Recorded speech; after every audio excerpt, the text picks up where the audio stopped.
दोस्तों नमस्कार। क्या ईरान के पास इतनी ताकत आ चुकी है कि वो अमेरिकी शहरों को अपने मिसाइल के निशाने पर ले ले, या फिर जो सिक्योरिटी डोम यानी सुरक्षा कवच जो इजराइल के ऊपर है उसको भेद पाने की स्थिति में ईरान के पास मिसाइलें मौजूद हैं और आने वाले वक्त में वो परमाणु मिसाइलों से लैस हो जाएगा जिसके निशाने पर वाशिंगटन, मियामी, बोस्टन ऐसे शहर भी आ सकते हैं। दरअसल यह कोई सवाल नहीं है, यह सवाल पहली बार एक गंभीर संकट के आश्रय इजराइल के सामने खड़ा है और इसका खुला जिक्र इजराइल के राष्ट्रपति नेतान्याहू बेंजामिन यह कहने से कतरा नहीं रहे हैं कि अगर उनकी मौजूदगी ही खत्म हो गई तो फिर अमेरिका भी नहीं बचेगा और इजराइल इस वक्त सिविलाइजेशन की लड़ाई लड़ रहा है और यहूदीस के होने का मतलब है अमेरिका सुरक्षित है और इजराइल खुद को इस पूरे क्षेत्र में नहीं बल्कि दुनिया के सामने अभी तक खुद को एक महाशक्ति के तौर पर ही रखता आया है और उसके पीछे लगातार या हमेशा अमेरिका खड़ा रहा। यह सब किसी से छुपा नहीं है, लेकिन अब पहली बार ऐसा क्या हो गया कि नेतान्याहू के सामने सबसे बड़ा संकट यह आ चुका है कि अगर तुरंत अमेरिका ने ईरान पर हमला नहीं किया तो इजराइल के अस्तित्व का सवाल खड़ा हो जाएगा। अभी तक सवाल उसकी साख का था जो उसको महाशक्ति के तौर पर उसने स्थापित खुद को इस पूरे इलाके में किया हुआ था, लेकिन अब सवाल है कि क्या वाकई इजराइल के ऊपर ईरान अगर हमला कर दे तो इजराइल का अस्तित्व ही मिट जाएगा। यह सवाल क्यों खड़ा हो रहा है? इस दौर में कई सवाल इसलिए ज्यादा बड़े हो गए हैं क्योंकि अपने तौर पर अमेरिका लगातार कूटनीति का रास्ता अख्तियार कर रहा है। कूटनीति का रास्ता उसने सीरिया में हुए रेवोल्यूशन और असद की सत्ता को डिगाने के वक्त भी किया था और उस वक्त तुर्की अमेरिका के साथ खड़ा था।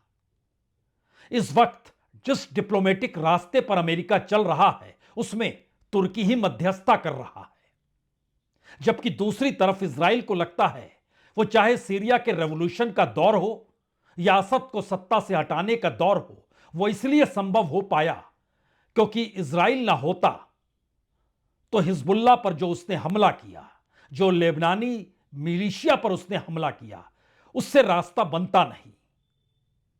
यानी इस वक्त अमेरिका डिप्लोमेटिक रास्ते के आश्रय तुर्की के साथ खड़ा है और युद्ध का रास्ता इजराइल बनाना चाह रहा है। हालात सिर्फ यहीं तक नहीं है, इस दौर में कई ऐसे सबूत निकल कर आए हैं जो इजराइल की उस जमीन को हिला दे रहे हैं जहां पर वह खुद को महाशक्ति के तौर पर रखता रहा।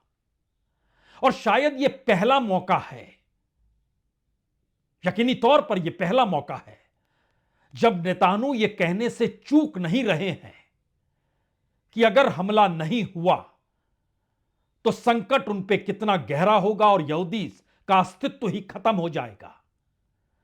इसीलिए अब वो तुरंत अमेरिका जाने को तैयार है। बुधवार को वाशिंगटन में व्हाइट हाउस में उनकी मुलाकात अमेरिकी राष्ट्रपति से होनी है। इससे पहले जब मुलाकात हुई 3 फरवरी को स्टीव विटकॉफ के साथ, जो कि ट्रंप के विशेष दूत हैं, जो डिप्लोमेटिक रास्ते को भी मस्कट में टटोल रहे थे और तुर्की के साथ मिलकर रास्ता निकाल रहे थे, उनके सामने नेतान्याहू की तरफ से यह खुला प्रस्ताव था कि युद्ध तो करना चाहिए, तुरंत करना चाहिए और इसके लिए बकायदा अपने जनरलों को उन्होंने अमेरिका भी भेज दिया समझाने के लिए कि वहां पर अमेरिकी सेना और उनको समझाने की परिस्थिति में लाकर खड़ा करें कि हमला क्यों जरूरी है। और क्या वाकई ईरान इतना सक्षम हो चुका है जिसका जिक्र खुद इजराइल के राष्ट्रपति नेतान्याहू कर रहे हैं? Iran is developing now ballistic missiles that are intercontinental ballistic missiles for 8,000 kilometer range. What does that mean? They add another 3,000 kilometers and they've got under their atomic guns, the New York City in target, Washington, Boston, Miami, Mar-a-Lago, Okay? So that is a very great danger. You don't want to be under the nuclear gun of these people who are not necessarily rational and who chant death to America. दरअसल Israel की इस ताकत के पीछे इस वक्त आई हुई वो सैटेलाइट तस्वीरें हैं, जिन सैटेलाइट तस्वीरों को पुरानी तस्वीरों से तुलना करके इजराइल ये कह रहा है कि देखिए जून 2025 में जो 12 दिन का युद्ध चला, उस वक्त हमने उनके परमाणु ठिकानों को पूरे तरीके से नष्ट कर दिया था। और नई सैटेलाइट की तस्वीरें बतला रही हैं कि वहां सब कुछ ठीक ठाक चल रहा है। ना सिर्फ ठीक ठाक चल रहा है, बल्कि एक ऐसी परिस्थिति है जिसमें खुले तौर पर यह महसूस हो रहा है कि वो वहां पर मिसाइल और परमाणु हथियारों से खुद को लैस करने की दिशा में बढ़ रहे हैं। जो क्षतिग्रस्त मिसाइलें स्थल थी, उसमें आधे से अधिक यानी तकरीबन 20 थी, उसमें से 12 में काम चल रहा है और सभी इस वक्त हमला करने की स्थिति में तैयार हो गए हैं। यानी 20 में से 12 से ज्यादा वो स्थल जहां मिसाइल स्थल के तौर पर जिनकी पहचान जून 2025 में की गई थी। और परमाणु स्थलों में भी अब बेहतरीन स्थिति दिखाई दे रही है। काम धीरे धीरे चल रहा है, लेकिन जो जानकारी है वो मजबूती के साथ खड़े हैं। बैलिस्टिक मिसाइलों का जखीरा ईरान के भीतर जो है वो डराने वाला है। संवेदनशील बुनियादी ढांचे के भीतर जो बहुत ही गुप्त तरीके से कार्य हो रहा है, वो इस बात का प्रतीक है कि हालात बहुत तेजी के साथ कहीं आगे बढ़ते चले जा रहे हैं। यानी अपने तौर पर यह मैसेज अब इजराइल दे रहा है कि तेहरान अब रणनीतिक धैर्य की नीति से हटकर प्रतिरोधक क्षमता की तीव्र बहाली की ओर अग्रसर है। यानी अगर उस पर कुछ हमला होता है तो वो हमला करने के लिए भी तैयार है, और अगर उसे लगता है कि वो हमला कर सकता है तो उसकी भी वो तैयारी कर रहा है। बाकायदा शहरूद साइट, जो कि ईरान मिसाइल कार्यक्रम में जो ठप पड़ गया था, उसे दोबारा से सक्रिय कर दिया गया है। वहां पर शेकान और हाइपरसोनिक मिसाइल बनने लगे हैं और वो उसका प्रमुख केंद्र हो गया है। अब यहां पर सवाल है कि जो सैटेलाइट की तस्वीरें आई है उसको लेकर इजराइल क्यों हैरान परेशान है, क्योंकि वो सैटेलाइट बर्फ जो पड़ी हुई थी पहले वो हटती हुई दिखाई दे रही है। सड़क फिर से खुल गए हैं।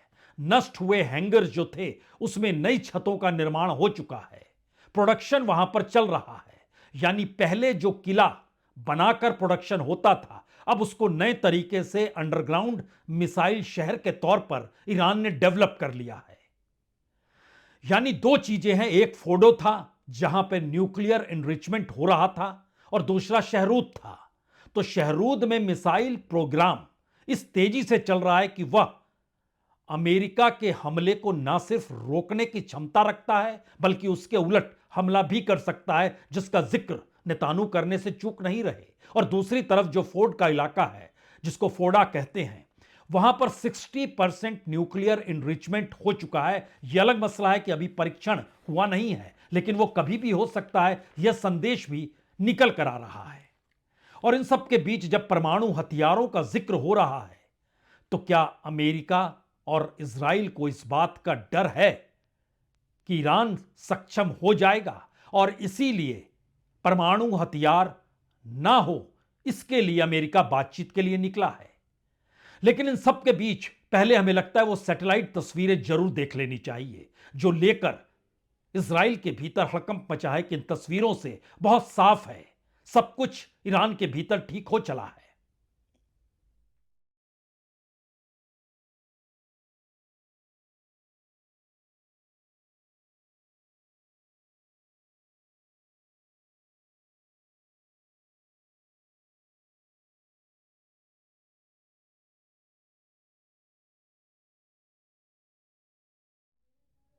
इजराइल को यह डर है कि दरअसल इस डिप्लोमेटिक बातचीत के बीच में अगर सिर्फ और सिर्फ न्यूक्लियर हथियारों का मसला है, तो किस रूप में न्यूक्लियर हथियार ईरान खड़ा कर रहा है, इसकी जानकारी बाहर है ही नहीं। और सिर्फ न्यूक्लियर एस्पेक्ट पे बातचीत करके ईरान अमेरिका के सामने बातचीत का यह एक चारा रखना चाहता है, सिर्फ दिखावटी तौर पर। यानी मस्कट वार्ता उसको यह चारा के तौर पर इस्तेमाल कर रहा है, ताकि वाशिंगटन को यह विश्वास दिलाया जा सके कि परमाणु कार्यक्रम को गंभीर रूप से नुकसान पहुंचा है और अभी आगे किसी हमले की जरूरत नहीं है। लेकिन दूसरी तरफ इजराइल को लगता है कि इन बातों का जिक्र ईरान कर तो रहा है, लेकिन हकीकत के तौर पर सारी स्ट्रेटजी इस दौर में बेकार हो जाएगी अगर ईरान अपने बैलिस्टिक, सुपरसोनिक और न्यूक्लियर मिसाइलों के जरिए खड़ा हो गया तो। इसीलिए नेतान्याहू बुधवार को वाशिंगटन तुरंत जाने को तैयार हैं और मुलाकात करके वो चाहते हैं कि यह हमला हो, क्योंकि चंद दिनों पहले बकायदा जो जनरल्स थे, जो सेना के अधिकारी थे, इजराइल के जनरल वाशिंगटन गए थे और उन्होंने वहां पर अमेरिका के जो अटैक करने वाले की जो पूरी स्ट्रेटजी बनाने वालों की टीम है, उसमें पेंटागन के अधिकारी भी आए। वहां पर उन्होंने खुले तौर पर कहा कि ईरान के साथ कोई भी बड़ी डील पॉइंटलेस है, इसका कोई मतलब बचेगा ही नहीं। इस घबराहट के पीछे क्या सिर्फ और सिर्फ ईरान की ताकत है, या अपने तौर पर इजराइल खुद को जिस रूप में रखते आया उसकी अपनी पोजीशन अमेरिका के सामने तुर्की तक को लेकर कमजोर हो रही है? यह सवाल इसलिए भी बहुत ज्यादा बड़ा हो गया है क्योंकि इजराइल ने इस पूरे इलाके के भीतर जो अपनी पहचान रखी, पहली बार उसके अस्तित्व पर यह संकट है और उसे यह लगने लगा है कि अगर उसका सुरक्षा डोम उसको भेदने की स्थिति में ईरान आ चुका है तो फिर बातचीत वह सिर्फ और सिर्फ वक्त जायर करने के लिए कर रहा है। और यहां यह भी समझना होगा कि खुले तौर पर दोहा में ईरान के विदेश मंत्री ने खुले तौर पर यह कहा कि दरअसल इजराइल के ऊपर कोई कानून लागू होता नहीं है, कोई अंतर्राष्ट्रीय कानून अमेरिका और इजराइल मिलकर मानते नहीं, जो कि फिलिस्तीन, गाजा तमाम जगहों पर खुलकर नजर भी आया। और वो एक ऐसी ताकत के साथ खड़ा होना चाहते हैं जहां पर सब कुछ उनके अनुकूल हो, यानी इस विस्तारवादी नीति को रोकना होगा। और मिडिल ईस्ट इसमें बढ़ चुका है। सऊदी अरब अगर इजराइल के साथ खड़ा है तो कतर इस वक्त तुर्की के साथ खड़ा है, जो युद्ध के पक्ष में नहीं बल्कि डिप्लोमेटिक रास्ते को खोजना चाहते हैं। और शायद इसीलिए इन सब के बीच ट्रंप के विशेष दूत स्टीव विटकॉफ और ट्रंप के दामाद जेरेड कुशनर ने जब दौरा किया अब्राहम लिंकन, जो कि अमेरिकी विमान वाहक पोत है, उसके बाद जिन बातों का जिक्र विटकॉफ ने सोशल मीडिया में किया और जो बातें मस्कट में हुई शांति वार्ता के मद्देनजर निकल कर आई, दोनों परिस्थितियों ने जतला दिया कि दरअसल इजराइल बिल्कुल नहीं चाहता है कि अब शांति का रास्ता अख्तियार करे, युद्ध का रास्ता अख्तियार कर लेना चाहिए। क्योंकि दूसरी तरफ ईरान की तरफ से जिन बातों का जिक्र हुआ और विटकॉफ ने युद्ध और शांति के बीच खड़े होकर जो अमेरिकी संदेश देना चाहा, उसमें इजराइल को अब लगने लगा है कि रास्ता अगर वाकई डिप्लोमेसी की तरफ चला गया तो उसके लिए मुश्किल हालात बन जाएंगे। क्योंकि ध्यान दीजिए, मस्कट में हुई बातचीत में ईरान के विदेश मंत्री ने खुले तौर पर कहा कि यूरेनियम इनरिचमेंट का जो मसला है उस पर प्रतिबंध के मुद्दे पर कोई बातचीत हो ही नहीं सकती है, यानी न्यूक्लियर इनरिचमेंट पर हम प्रतिबंध नहीं लगाएंगे और यह ईरान का अधिकार है और वह निश्चित तौर पर जारी रहेगा। इतना ही नहीं, उन्होंने यह भी कहा वे बमबारी करके भी इस क्षेत्र में ईरान की क्षमता को खत्म नहीं कर पाए और ना तो अभी और ना ही भविष्य में मिसाइलों पर बातचीत होगी, क्योंकि यह सुरक्षा से जुड़ा हुआ पूरी तरीके से मुद्दा है। और इन सब के बीच ईरान के जो chief of staff major general Abdul Rahim Mousavi हैं, उन्होंने कह दिया कि दरअसल ईरान के खिलाफ कोई भी सैन्य कार्रवाई दुश्मनों पर भारी पड़ेगी और उन्हें खासी चोट पहुंचाएगी, क्योंकि दुश्मन जानते हैं कोई भी सैन्य हमला उनकी रणनीतिक हार की दिशा में ले जाएगा और युद्ध पूरे इलाके में फैल जाएगा। और इन सब के बीच जब विटकॉफ ने एक्स पर यह लिखा कि हमने जो मुलाकात की अपने कमांडरों से, उसमें वो लोग हैं जो बहादुर नाविक और मैरिन के लोग हैं, वो सुरक्षित रखते हैं हमें। और उसके बाद की लाइन बहुत महत्वपूर्ण है, और ताकत के जरिए यानी ट्रंप के शांति के संदेश का वो समर्थन करते हैं। यानी बातचीत अगर विफल हो जाए तो अमेरिका के पास अन्य विकल्प भी खुले हुए हैं। यही मैसेज इजराइल के लिए इस वक्त ऑक्सीजन का काम कर रहा है, क्योंकि न्यूक्लियर एस्पेक्ट और मिसाइल पर ईरान अब बातचीत नहीं कर रहा है, बंद नहीं करना चाहता है, न्यूक्लियर इन्रिचमेंट को लेकर और मिसाइलों को लेकर बिल्कुल बातचीत नहीं कर रहा है। इजराइल अब अमेरिका को कह रहा है कि आप तुरंत अटैक कीजिए, और इस अटैक को अगर नहीं करेंगे तो मुश्किल हालात पैदा हो जाएंगे। जो अब्राहम लिंकन जहाज पर जब विटकॉफ पहुंचे उस वक्त की वो तस्वीरें भी देखिए।